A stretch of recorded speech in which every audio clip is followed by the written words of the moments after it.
Buenas noches, amados hermanos, Dios les bendiga grandemente. Qué bueno poder llegar a sus hogares por este medio. Gusto poder saludarles. Recuerde que somos Eclesía, Pastores Unidos para la Proclamación del Evangelio desde acá de la Villa de San Juan, Zacatepeques, en Guatemala. Hoy vamos a continuar estudiando siempre sobre el Sermón del Monte.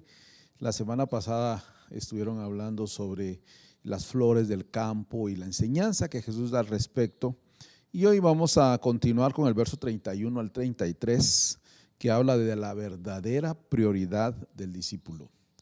Antes de poder comenzar este estudio, vamos a encomendarnos en las manos del Señor y pedir su respaldo y bendición para cada uno de ustedes, y también la sabiduría y el discernimiento del Espíritu Santo para poder exponer la palabra del Señor de la mejor manera. Acompáñame en oración. Bendito Dios y eterno Padre, nos ponemos en tus manos, pedimos que lo que íbamos a comentar, a enseñar, a aprender, sea edificante para nuestras vidas, sea útil para nuestra vida diaria, nos desafíe y nos anime, Señor, a vivir nuestra fe de acuerdo a tu bendita palabra y a lo que tú personalmente, Señor Jesucristo, enseñaste en esta tierra. Gracias por este tiempo que tenemos para meditar en tu palabra. Nos ponemos en tus manos en el nombre poderoso de Cristo Jesús, tu Hijo, nuestro Señor. Amén. Comenzamos leyendo Mateo 6, 31 al 33, que dice: por tanto, no os preocupéis diciendo, ¿qué comeremos o qué beberemos? ¿O con qué nos vestiremos? Porque los gentiles buscan ansiosamente todas estas cosas, que vuestro Padre Celestial sabe que necesitas todas estas cosas. Pero buscad primero su reino y su justicia, y todas estas cosas os serán añadidas. Me gustaría leerlo también para ustedes en la Nueva Traducción Viviente, la versión de la Nueva Traducción Viviente, que dice: así que no se preocupen por todo esto diciendo, ¿qué comeremos? ¿Qué beberemos? ¿Qué ropa nos pondremos? Esas cosas dominan el pensamiento de los incrédulos, pero su Padre Celestial ya conoce todas sus necesidades. Busquen el reino de Dios por encima de todos los demás y lleven una vida justa, y Él les dará todo lo que necesiten. Los dos párrafos que hablan sobre la comida que han antecedido a este pasaje, el verso 26 y 27, el verso 28 al 30, han sido suficientemente extensos como para justificar ahora que Jesús repita las mismas preguntas, o más o menos las mismas preguntas y exhortación pronunciadas en el verso 25. En el verso 25 él ha dicho: por eso os digo, no os preocupéis por vuestra vida, qué comeréis o qué beberéis, ni por vuestro cuerpo, qué vestiréis. Y aquí en el verso 31 dice: por tanto, no os preocupéis diciendo, ¿qué comeremos o qué beberemos o con qué nos vestiremos? Acá pareciera que el Señor quisiera enmarcar toda esta pequeña sección con las mismas preguntas y la misma exhortación. La ha iniciado con una advertencia contra la ansiedad. Ahora lo remata mediante una repetición de la misma advertencia. Nosotros hacemos bien en prestar atención especial a las exigencias. Recuerde esto: las necesidades materiales de la vida, pregunto, ¿son motivo de ansiedad para nosotros? Es una pregunta real. Las necesidades materiales en su vida, en la mía, ¿son motivo de ansiedad para usted o para mí? ¿Alguna vez nos angustiamos pensando que no tendremos qué comer o beber o con qué vestirnos? No debería ser así. Si lo fuera, tales preguntas y tal afán evidencian que nos falta fe y confianza en nuestro Padre Celestial. Eso es delicado, porque tenemos un Padre que nos ama, tenemos un Padre Celestial que nos cuida, tenemos un Dios que es sustentador de la creación, tenemos un Dios que es el proveedor, y debemos de estar, y nuestra confianza debe estar centrada en Él. Ahora, un detalle importante acá en estos dos pasajes, cuando hablábamos del verso 25 y ahora en el verso 31, Hay una diferencia en las dos exhortaciones de los dos versículos, especialmente en la forma verbal en que está escrito. En el verso 25, el tiempo verbal indica que los discípulos deberían evitar la ansiedad habitual. Es decir, lo que constantemente les preocupa, deberían de hacerlo a un lado. Eso es lo que el versículo 25 nos enseña. Pero ahora Jesús va más lejos, hace un pequeño cambio en la forma verbal y ahora indica que los discípulos no deben ceder ni siquiera ante un aislado caso de ansiedad. Es decir, ni siquiera lo que humanamente es justificado para sentir ansiedad no nos debería de provocar esa ansiedad. No se debe dar ni el primer paso en el camino hacia la preocupación, especialmente por las cosas materiales. Esta frase tiene la fuerza de que podría decirte de nunca lleguéis a estar ansiosos o no os pongáis jamás preocupados. Es un desafío grande porque es como confiar plenamente en nuestro Dios. En el verso 32 vamos a encontrar dos argumentos que el mismo Señor Jesús nos da para no provocar o para que nosotros aprendamos a no ponernos o a no preocuparnos jamás.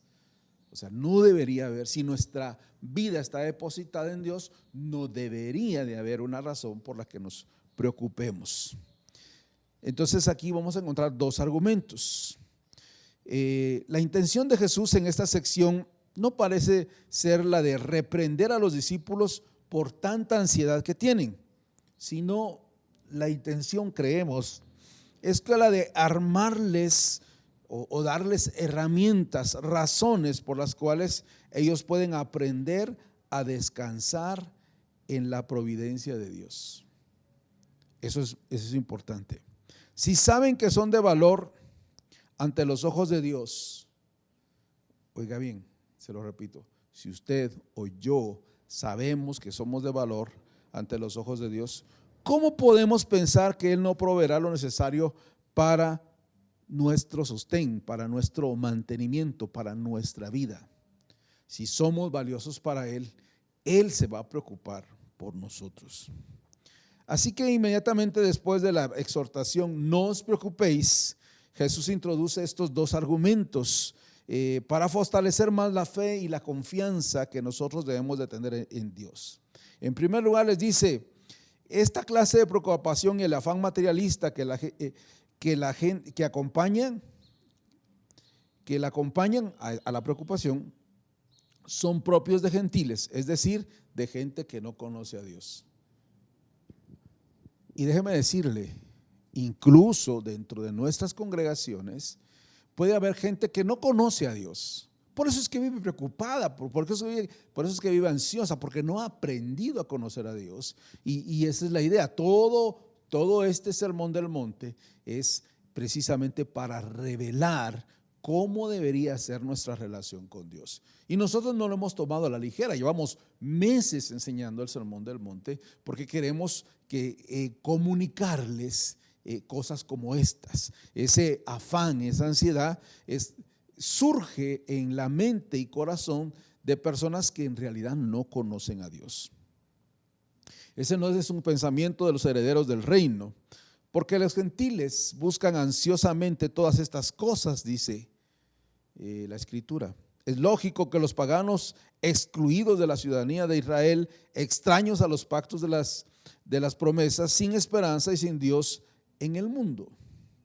Así lo dice más o menos Efesios 2:12, que se lo leo. En estos tiempos, dice Efesios, ustedes vivían apartados de Cristo. No se les permitía ser ciudadanos de Israel y no conocían las promesas del pacto que Dios había hecho con ellos. Ustedes vivían en este mundo sin Dios y sin esperanza.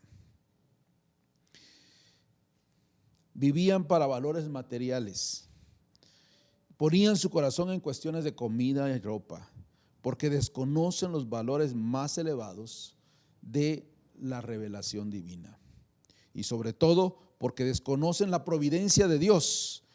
Pero, y esas son una clara implicación de sus palabras, carece de toda lógica el que sea así en el caso de los discípulos. Si ellos conocen a Jesús, oiga, ¿qué necesitaron los discípulos mientras anduvieron con Jesús? ¿Qué necesitaron? ¿Necesitaban comida? Había comida. ¿Necesitaban pan? Había pan. Incluso cuando había que pagar impuestos, recuerda esa escena, el mismo Señor manda a alguien a sacar un pez, lo abren y ahí está lo de los impuestos. El Señor, estando con el Señor, no hacía falta nada. En el verso 33, la Nueva Traducción Viviente dice, Él les dará, en la Reina Valera dice, y todas estas cosas serán añadidas. Y en la Nueva Traducción Viviente lo traduce, y Él les dará todo lo que necesiten. Esa es una convicción de nosotros en nuestra relación con Dios. Él es capaz de darnos todo lo que necesitamos. Es importante que nosotros nos aferremos a lo que la Biblia nos dice acerca de Dios.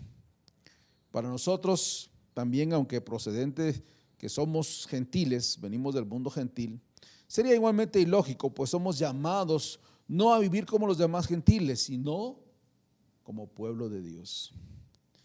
Efesios 4, 17 al 24 dice en esta forma: con la autoridad del Señor digo lo siguiente, ya no vivan como los que no conocen a Dios, porque ellos están irremediablemente confundidos.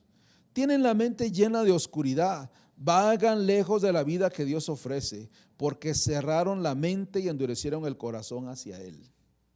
Han perdido la vergüenza, viven para los placeres sensuales y practican con gusto toda clase de impureza. Pero eso no es lo que ustedes aprendieron acerca de Cristo. Ya que han oído sobre Jesús y han conocido la verdad que procede de Él, desháganse de esa vieja naturaleza pecaminosa y de su antigua manera de vivir, que está corrompida por la sensualidad y el engaño. En cambio, dejen que el Espíritu les renueve los pensamientos y las actitudes. Pónganse la nueva naturaleza creada para ser a semejanza de Dios, quien es verdaderamente justo y santo. Efesios 4, 17 al 24 lo dice de esta manera. Los últimos versos dicen en la Reina Valera: os despojéis del viejo hombre que se corrompe según los deseos engañosos, y que seáis renovados en el espíritu de vuestra mente, y os vistáis del nuevo hombre. Aunque estamos rodeados de una sociedad secularizada, corrompida, desordenada, y que vive en base a principios materialistas y desprecia los valores del Evangelio, y aunque somos bombardeados a diario por la propaganda de los medios de comunicación que se nutren de los intereses más bajos y nos instan a poner la mirada en posesiones terrenales. Recuerde cosas como si quieres ser un ganador, haga esto, tome esto, fume esto. Si quieres, o si no tienes esto, como que no tienes valor. El mundo nos bombardea con tantas cosas. Y oiga, usted no necesita tener una marca de ropa, una marca de carro, no necesita tener una cosa o no tenerla, usted necesita a Dios. Y si tiene a Dios, lo que necesite, verso 33, en la versión que le recordaba la Nueva Traducción Viviente, Él les dará todo lo que necesiten.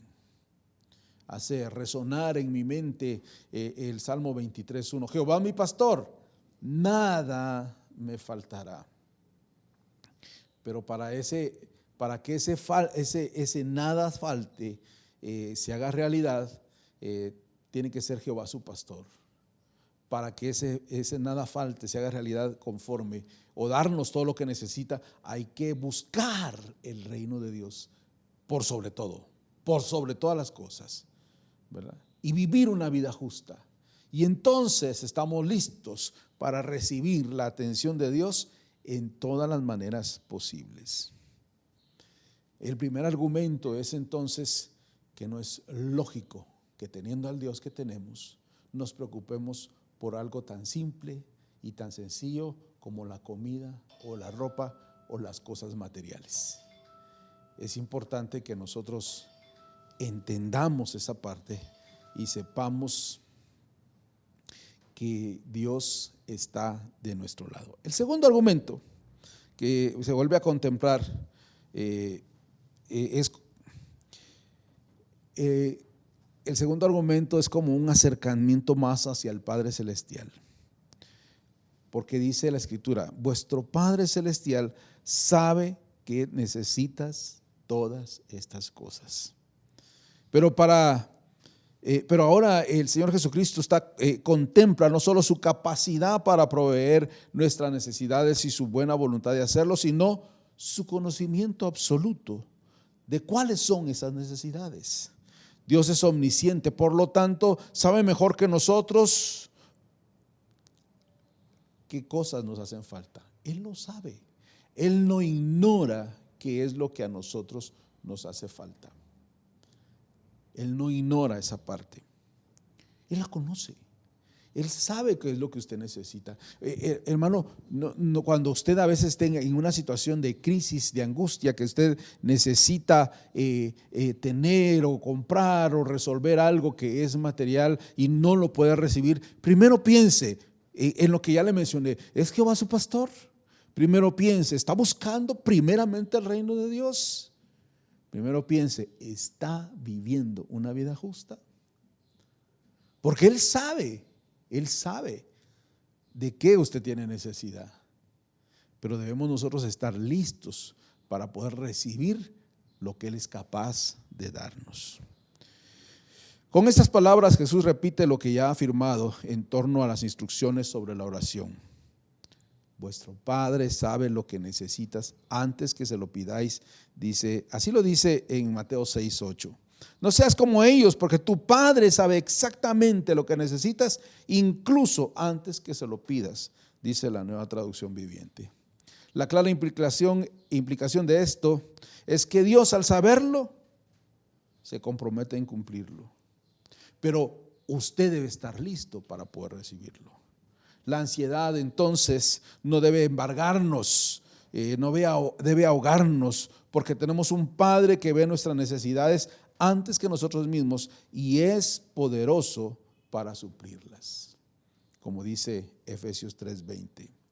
Y ahora, dice el apóstol Pablo, que toda la gloria sea para Dios, quien puede lograr mucho más de lo que pudiéramos pedir o incluso imaginar, mediante su gran poder que actúa en nosotros. En Filipenses también dice: mi Dios suplirá todo lo que os falte conforme a sus riquezas en gloria. El Señor conoce, pero como dice el título de lo que hemos estado conversando en esta oportunidad, la verdadera prioridad del discípulo, su verdadera prioridad no son las cosas materiales, es su relación con ese Dios eterno. Buscar primeramente, por sobre todo, antes de todo, el reino de Dios y su justicia. Y entonces está listo para poder ser bendecido con esas cosas que nuestro Padre que está en los cielos sabe que tiene necesidad antes que la pida. Entonces, la importancia no radica primariamente en el pedir, sino en esa manera de confiar en la providencia de Dios y depender de Él, en esa búsqueda de ese reino eterno y en ese compromiso de una vida justa. Vamos a continuar hablando en esta oportunidad. Para cerrar este estudio y para este tiempo nos acompaña mi hermano Ezequiel, quien nos va a guiar en la siguiente parte. Mientras tanto, ruego a nuestro Dios que bendiga cada una de sus vidas. Bendiciones para todos. Buenas noches, hermanos. De verdad es un privilegio poder compartir con ustedes de nuevo en esta hora, y gracias al pastor Abdiel por también introducirnos al estudio y hacernos saber la prioridad nuestra acá en la tierra, como hijos del reino, como hijos de Dios.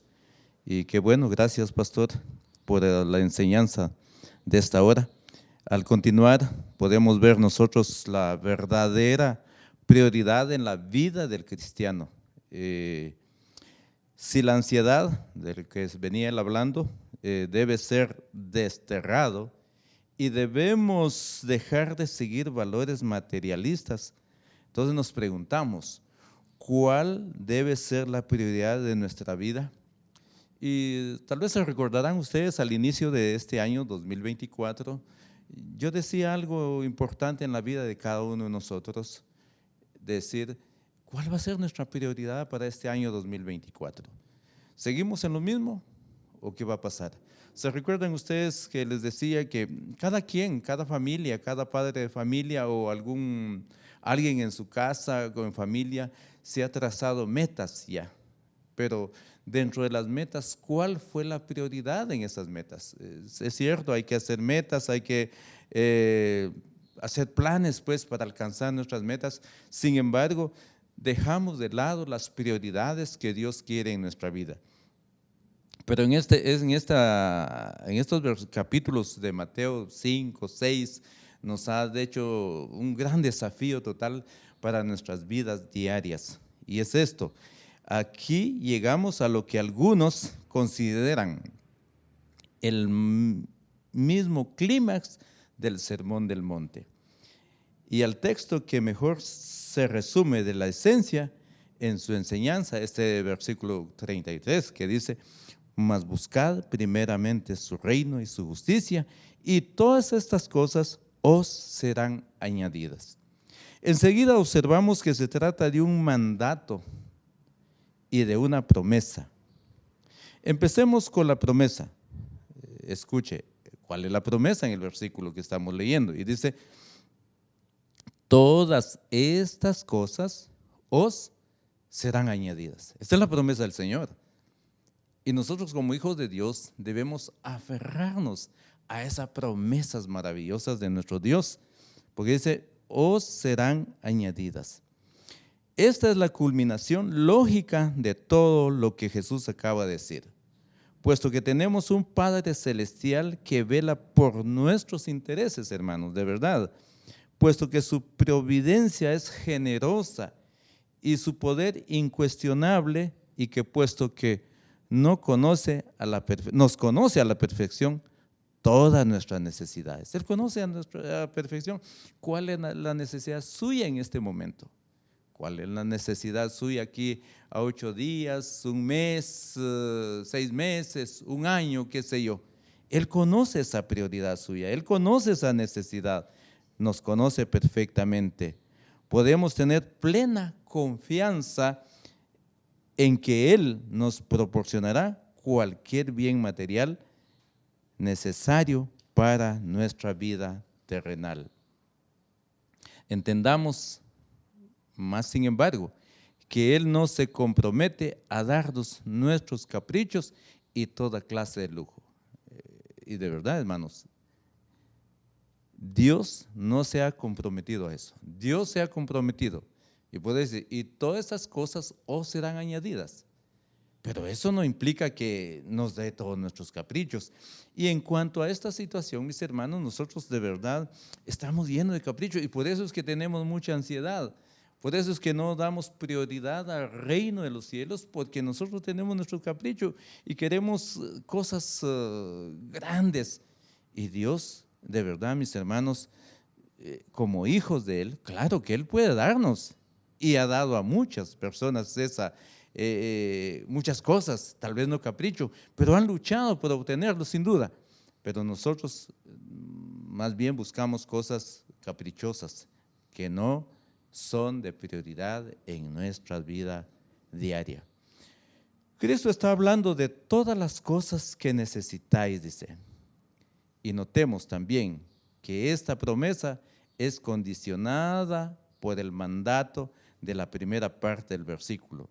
La provisión de Dios es para todos aquellos que buscan primeramente el reino de Dios.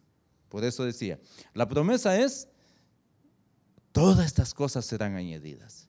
Pero la condición es esta, que nosotros debemos buscar primeramente el reino de Dios. Eso es la condicionante. De hecho, aquí tenemos las dos partes de un contrato bilateral. Si estamos dispuestos a renunciar a cualquier otro dioses. Y de hecho, hermanos, nosotros lejos de buscar a Dios, tenemos otros dioses en nuestra vida. ¿Cuál puede ser algún dios? Y son dioses que fallan, hermanos. De verdad, cuánta cosa está pasando sobre este mundo hoy en día y nos impresionamos de que tal cosa pasó, que por allá un incendio, que por allá un accidente, por allá tal cosa, y todas las cosas se vienen abajo y nos damos cuenta de que la verdad es que son otros dioses. Estamos buscando cosas, buscamos nuestros deseos de otra manera, pues, y se convierten en dioses todas estas cosas. Pero a Dios no lo buscamos. Entonces, al buscar cosas en otros dioses, también viene el afán. Y esto es el problema más serio de cada uno de nosotros, nuestro afán por alcanzar cosas. Y claro, Dios nos permite alcanzar, pero necesitamos buscar primeramente el reino de Dios y su justicia. Y al poner al Señor en el primer lugar de nuestra vida, Él se compromete a suplir todo aquello que nos hace falta para cubrir nuestras necesidades materiales. Esto es volver a la temática del Padre Nuestro. Solo tiene derecho a pedir: danos hoy el pan nuestro de cada día. Desde las oraciones que también estudiamos hace algunos meses, nos dimos cuenta de eso. Aquellos que antes han manifestado como deseo auténtico de su corazón, dice: venga tu reino, hágase tu voluntad. ¿Y qué significa buscar primeramente el reino de Dios y su justicia? El verbo buscar no habla aquí tanto de la búsqueda de algo escondido o perdido o velado, como de la continuidad fiel en el camino que conduce a nuestra meta determinada. En búsqueda de mercader que dedica tiempo y esfuerzo a buscar perlas finas, según vemos en Mateo 13:45, no porque ésta no haya perdido, sino porque constituye la meta de su vida. Es cuestión de perseverar en la senda y fe y también del discipulado. Teniendo a Dios como nuestro primer amor, su reino como nuestro destino. Eso es lo interesante. Nosotros debemos tener el reino de Dios como nuestro destino y su gobierno y su voluntad como nuestro deseo y su justicia como nuestro estilo de vida. Buscar su reino es buscar que Él reine sobre nosotros, es someternos a sus directrices, lo que Él quiera. Es decir, aquí estamos, Señor, di tú qué quiere que hagamos, y eso es lo que tenemos que hacer. Y cumplir su voluntad para nuestra vida. Esto conduce directa y necesariamente a un estilo de vida caracterizado por la justicia, la conducta recta que agrada a Dios y que Jesús acaba de escribir en los capítulos anteriores y versículos. El discípulo fiel anhela que Dios sea verdadero Señor de su vida. Y es aquí donde nosotros hemos fallado y le hemos faltado al Señor, no hemos querido que Él gobierne realmente nuestra vida y que nosotros seamos discípulos fieles para nuestras vidas. Así como aspira a ser guiado por los preceptos éticos revelados en su palabra, pero además desea que el gobierno de Dios y el dominio de su voluntad se haga extensivo en la vida de los demás. Su meta no es solo el crecimiento personal en santidad, sino también la evangelización de los que no conocen a Dios. Esto es otro de los problemas más serios que podemos ver en nuestras congregaciones. Nos reunimos, nos estamos en las cuatro paredes, Tal vez usted cree que servirle al Señor es lo suficiente, ir a la iglesia, cantar al Señor, y si tiene un privilegio, pues cumplir esta y ya estamos, ¿no? No es esto, hermanos, sino buscar el reino de Dios también significa la evangelización para aquellos que aún no conocen al Señor. Entonces, el desafío es grande, mis hermanos. El desafío es un reto total para nuestras vidas. Pero nuestro alcance del reino y la justicia depende acaso de nuestras propias búsquedas esforzadas. No, en primer término, no, en absoluto. Este reino y su justicia son dones otorgadas por gracia. Por esto se llama su reino y su justicia. Se trata de la justicia de Dios, la cual nos apropiamos por medio de la fe en Jesucristo. Y Pablo nos hace ver en Romanos 3:22 y dice, la justicia de Dios por medio de la fe en Jesucristo, para todos los que creen en Él. Qué interesante. Pero esto no significa que dejemos de esforzarnos ni que no tengamos que proseguir con perseverancia hasta la meta. ¿Cómo se manifiesta la fe con la que nos apropiamos la justicia de Dios si no es nuestra fidelidad en el camino? De esa manera se manifiesta. ¿Y cómo se manifiesta la autenticidad de esta fe si no es por medio de la perseverancia? Pues a través de ello tenemos que perseverar, venga lo que venga, y nosotros perseverando en los caminos de nuestro Dios. ¿Y cómo se manifiesta el hecho de que la justicia nos haya sido imputada si no es en una vivencia justa? Los ciudadanos del reino reciben el reino como un regalo. Sin embargo, después de haber recibido el principio de vida, los receptores se hacen muy activos, trabajan con mucho ardor, no por medio de algo que haya en ellos mismos, sino por el poder que les está proporcionando y constantemente el Espíritu Santo. Ellos se ocupan en su salvación y pueden hacer lo que Dios está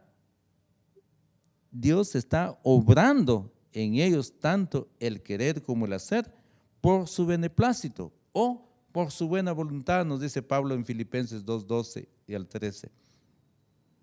Por tanto, mis hermanos, mientras que el mundo va detrás del dinero, de las riquezas, de los bienes materiales, de la comida, la bebida y la ropa, el discípulo de Cristo renuncia a los pobres valores de este mundo para seguir los valores justos del reino.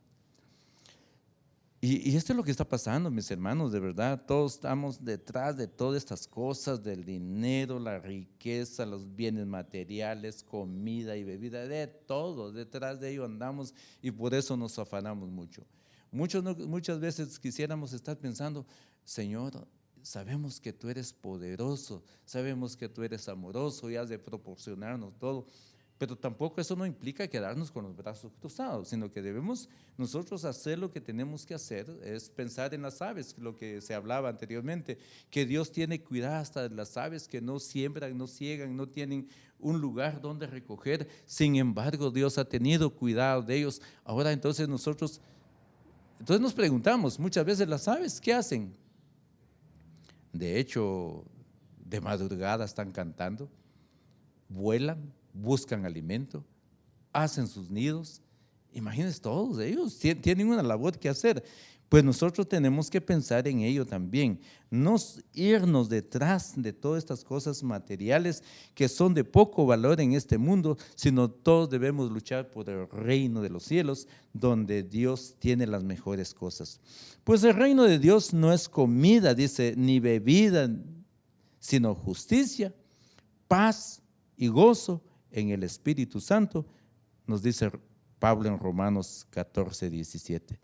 Esto requiere un esfuerzo persistente, a veces agotador e incómodo. Eso nos habla Lucas 13, 24, 16, 16. La búsqueda de ser constante, con sencillez de corazón. Dios, su reino y su justicia debe ocuparse el primer lugar en nuestras prioridades. De tal manera, esta lección que estamos teniendo nos enseña eso, que las cosas primeras, las prioridades deben ser el reino de Dios y su justicia, no un lugar secundario. Es cuestión de poner nuestra vista en las cosas de arriba, según Pablo, 2 Corintios 4, 18. Y en las cosas de arriba, dice Colosenses, si pues habéis resucitado con Cristo, buscad las cosas de arriba, nos dice Pablo. Seguir con los ojos sanos y no permitir que nada desvíe nuestra mirada en esta meta en la cual estamos ya encausados, mis hermanos. Queridos hermanos, si Dios nos ha creado y nos ha puesto en este mundo, ¿qué creen ustedes? ¿Él no tiene cuidado de nosotros? Pues Él mismo cuidará de cada uno de nosotros. Él nos proveerá. El mundo que Él creó y nosotros, sus hijos, debemos de creer que Él es, número uno, creador, sustentador y gobernador. Y eso lo cantamos muchas veces en las congregaciones, los que utilizamos el himnario Celebremos su Gloria en el himno número 9, Majestad. Ahí expresa el autor estas palabras, dice que Él es creador, sustentador y gobernador. De tal manera, mis hermanos, estamos en un Dios todopoderoso, un Dios misericordioso, amoroso, y la cual nos invita y nos reta a que nosotros debemos buscar primeramente el reino de Dios y luego su promesa es que todas las cosas serán añadidas. Dios nos ayude a seguir comprendiendo su palabra y que podamos vivir en esas prioridades que hemos aprendido en esta noche. Oremos. Señor, te damos muchas gracias por el estudio que tú nos permites realizar y en la cual también nos desafías, Señor, en que nosotros debemos cambiar nuestras prioridades. Queremos pedirte perdón, Señor, porque de verdad, siendo hijos tuyos, no hemos podido confiar totalmente en ti, sabiendo, Señor, que tú eres un Dios creador y sustentador, de tal manera que nosotros, mientras te busquemos, Señor, y que nuestras prioridades seas tú también darás esa bendición. Y tus promesas, Señor, son fieles, firmes, y tú nunca fallas, Padre amado. Te damos gracias en esta hora, Señor, y te pido por cada uno de nuestros hermanos oyentes, hermanos que nos siguen por los medios que se han creado, Señor. Te pido que tú bendigas cada vida también, Padre amado, y que puedan ser edificados a través de tu palabra. Te damos gracias y nos pedimos de ti, en el nombre de Cristo Jesús, nuestro Señor. Amén.